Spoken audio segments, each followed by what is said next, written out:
Greetings, gods and goddesses in training. Welcome back to the channel. I'm Uncle Makara. Today we're here to talk about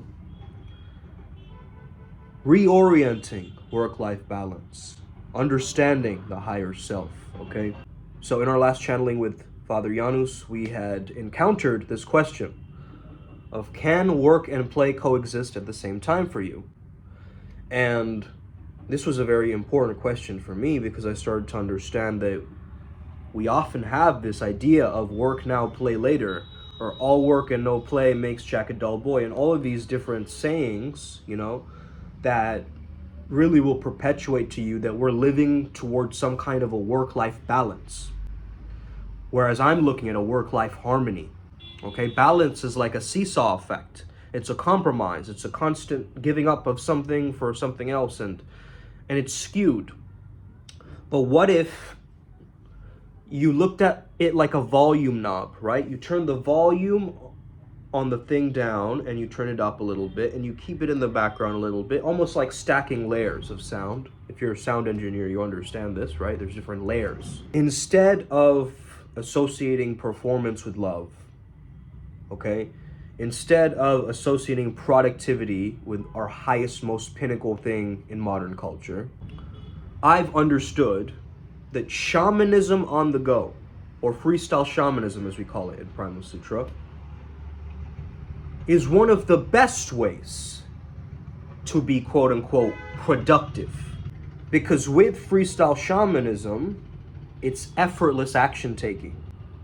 You're not pre-planning it, you're not trying to sit there and think of 1,000 different things to do or say. You're simply allowing the energy to move through you, and you become a hollow vessel for something higher or for something lower to come through, okay? If you're doing shadow work, it's something lower coming through. If you're doing golden shadow work, it's something higher coming through.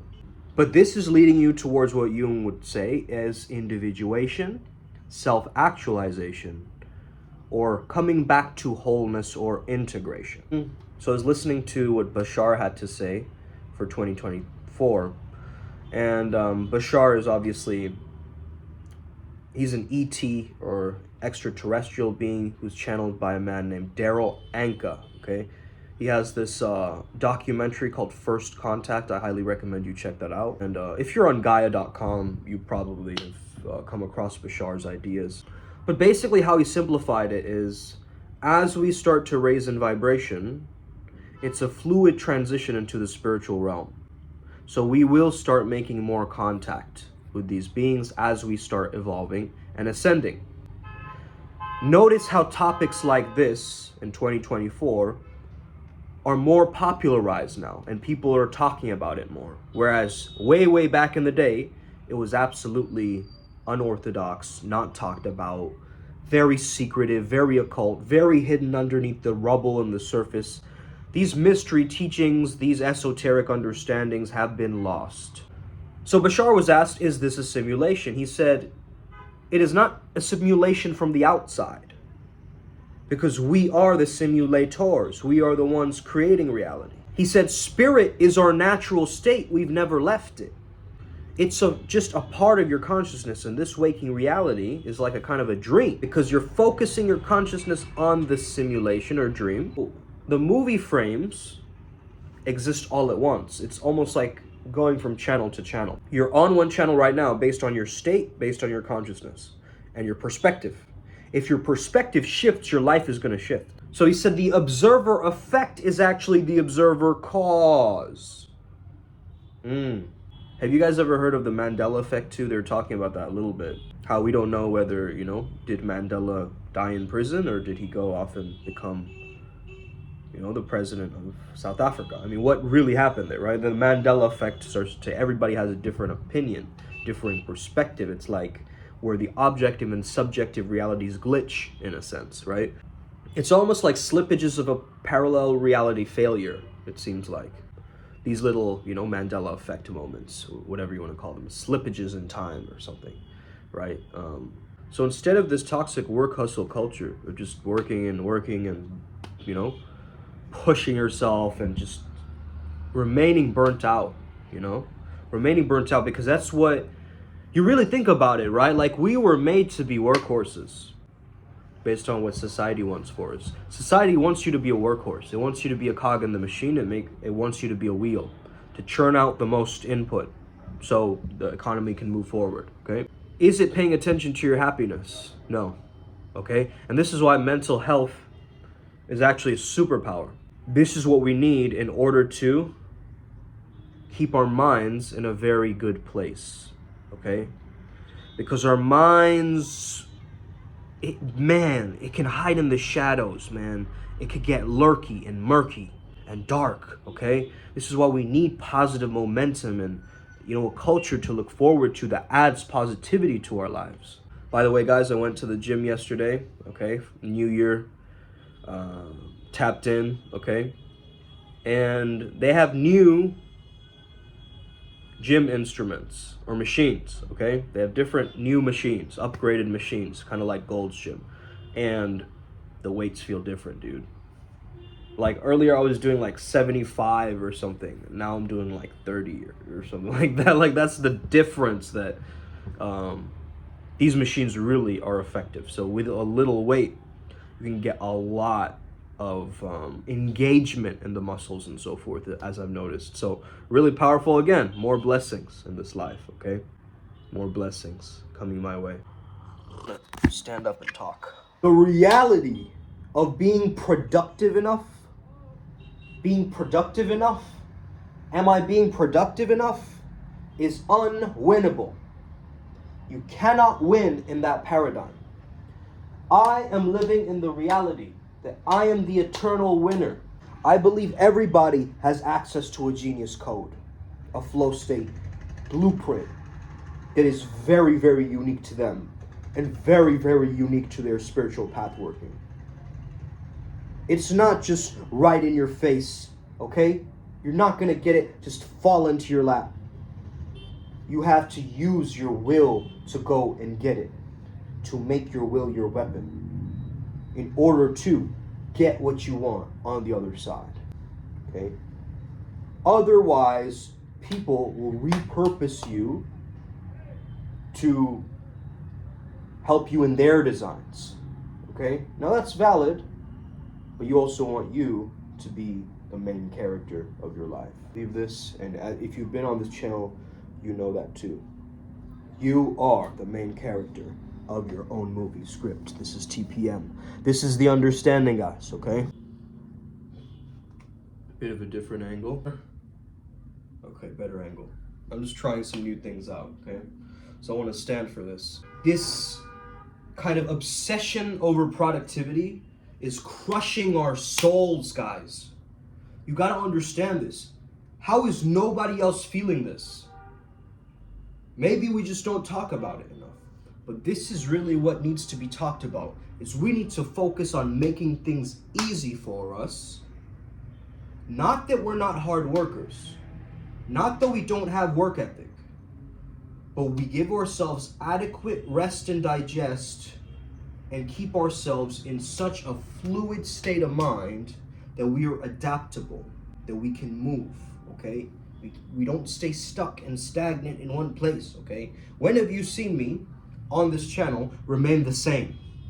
I'm not the same guy, man. Come on. Every single time I'm different. And that's the energy of transformation. Maybe it's the Scorpio within me. I don't know what it is, man. To dominate, to have dominion over. Having a minion, okay? Having an understanding that you have a spirit guide, a daemon. This is what they believed in Pythagoras's, Aristotle's, Plato's time. You had a daemon, okay? Sounds like demon. This is a spirit helper.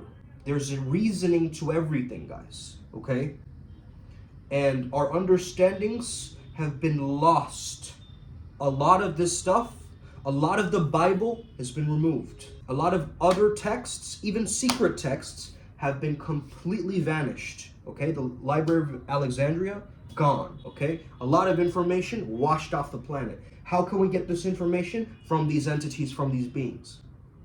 We can learn what humanity is really trying to teach us, and then we can look at really complex structures and also start to break them down, okay? I don't think our self-worth should be tied to being productive. I honestly find that it's so much more valuable to think that my self-worth is inherent because I exist. Otherwise, why am I here if I'm not here to fulfill some kind of a mission for myself, man?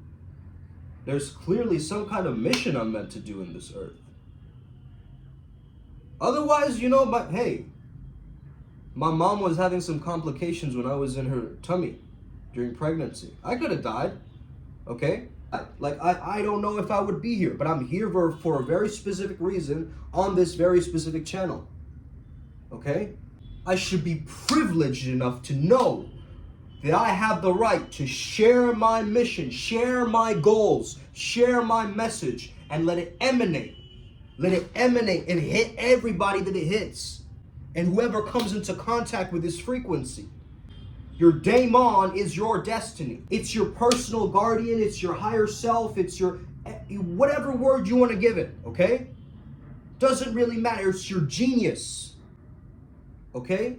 Your genius was externalized in the past because they thought if I had much more power over it, control over it, if I had a label for it, okay? Whereas this thing doesn't really need a label, but you feel it. You know you have this voice of intuition, higher reason, guidance, giving you signs like what you need to be doing, you already know. But then there's this other voice telling you, I need to be protected. Oh no, I'm not good enough. And that inner critic, that inner chatter needs to shut up actually. Okay? That inner critic is not serving you. That inner critic doesn't want the best for you. That inner critic is trying to be an editor of your experience in your movie. So what happens is the higher self comes in over the inner critic and talks back to it like a tough parent and a small child. And that's the way that you move with this energy. Every single person on the planet is capable of genius, is capable of tapping into their flow state, is capable of channeling all their wisdom, all these gifts. I think pronoia and higher self, these words, they're all in intentional accord with the destiny of the universe that is unfolding. Perhaps there's some evolution process happening that we are not seeing. If Bashar is right, that we're slowly going more high vibration, and that's filtering and we're peering through the veil, in a sense, of what's real and what really isn't. We're starting to plant ourselves in a place where we have power again. And again, not everybody's going to resonate with these ideas, okay? Some people are so stressed out, they're just like, I just need to get by another day. Okay? I don't have time to think about all of these things. It's not that you don't have time, it's that you won't make the time. Time is not linear, guys. Okay? Time is relative. Time is your ally. It's not your enemy. A lot of people treat time like enemy in this work management, time productivity culture. We focus more on time management. But let me tell you something, bro. Time management is pain management. Think about it. Think about it, what I just said. Your time management is associated with your pain management. Your pain is taking up a lot of your time. You see? So it's how well you can manage your pain and your discomfort and having self-compassion that you can make it in this thing, okay? Self-compassion is what the old souls need to learn. The young souls need to learn compassion. We've been fragmented and tossed around, but we need to recollect our psyche. This process of growth and activation, it is like the Fibonacci spiral, okay? It is the golden ratio. It's coming back towards the self, but it's still moving upwards. That's why we say the upward spiral gang, okay? There's a very deep meaning to what we talk about here on this channel. This is no joke. This is some kind of a cosmic revolution that we're all tapping into. We're all flow state Jedis on this channel, right? Every single one of you, you have some kind of a hidden gift, hidden talent, some kind of a thing that you haven't really explored. Some of you downplay it, dude. Some of you you're like, yeah, I kind of do that. It's kind of cool, but not really. Like, dude, I want to see you shine, man. I want to see you go, woo-hoo-hoo, let's get it. Okay, be the annoying guy a little bit. Be the one who steps up and, says something weird or obnoxious or confrontational. Like, allow yourself to break out of that shackle. You could do it once, right? So you can fade away this little crystalline ego You need to experience a little bit of that ego death. It's okay if you're offended. You get what I mean? Like, it's okay. You need to be. You need to be woken up. There's no more jokes. So real wisdom is guided by the higher self. You just need to let go. What if work could be very rewarding for you and you started to play with work? Not play at work, play with work. Okay? Don't be distracted at work, but make the work movement, play, primal play, okay? And understanding that you got to get back. You know the rhythms of life already are telling you where you need to go, okay? That essence within you that wants to create, wants to fulfill some level of a mission, and this doesn't have to be occupation based either. I'm not saying that. But it's, you're here to do something. Whatever that is, it's going to be empowering. I know that I'm helping others to connect more because I need that self-connection. I think a big key word nowadays is connection. We've lost our sense of connection and we need to get back into feeling connected with others. Okay? And once we can really get that, we can truly start to really like be free, you know, embody ourselves so differently with this, you know, understanding, this wisdom. You know what it was, guys? I think it was the Industrial Revolution that taught everybody to just kind of like, you know, become factory workers. And I know people who might not like what they're doing at work, but they're just positive people in general, right? They have such a good attitude. And it's your attitude that's going to determine your altitude. Your attitude decides how high you go, your altitude. So really start to understand that, okay, guys? If you have a negative attitude all the time, you are not going to tap into your higher self. You're tapping into the world of the inner critic. And the world of the inner critic is a confusing place. Let me tell you this, bro. If you've ever experienced anxiety, you know that little voice that's like, yeah, but let's do it tomorrow. I don't know if it... Okay, that little procrastinator. Like, shut up, dude. Right? Let me do it now. What's the issue? What's the issue? What's the worst that can happen? Okay? Your mind, if it's going towards the worst case scenarios, I really want you to take it back. Like, whoa, let me rewind. What's real right now? What do I know? What do I need? Okay, don't future project in your... Because this world is a projection of your internal world, guys. If you haven't understood that by now, you need to start understanding this. This world, this hologram, this universe is a projection. So we are the simulators. So let's create a beautiful simulation together. That's it. Okay? I know you're looking online, you know, scrolling through reels, and you're sadly thinking, what has humanity come to? What's wrong with us? What's going on? Okay, this negative, this dense information, okay, placing people down, keeping them low in their chakras, low in their consciousness, down, right? But now, if we clean up this entire area, for this hollow vessel, we're pure. We can listen to the true answers, the gifts from up there, and the true profound teachings from down there too, and we bridge them together in our heart space, and we move forward like that, okay? If your heart and your mind synchronize, you're going to move forward in a way better way than if you aren't, okay? People immediately will have judgments about you. They'll look at you, doubting you, sitting there, you know, with their little clipboards, okay? Trying to make sure that you're past the audition. I honestly have given less of a fuck what people think about. And the reason why is I've got to, first of all, admire their opinion. You get that?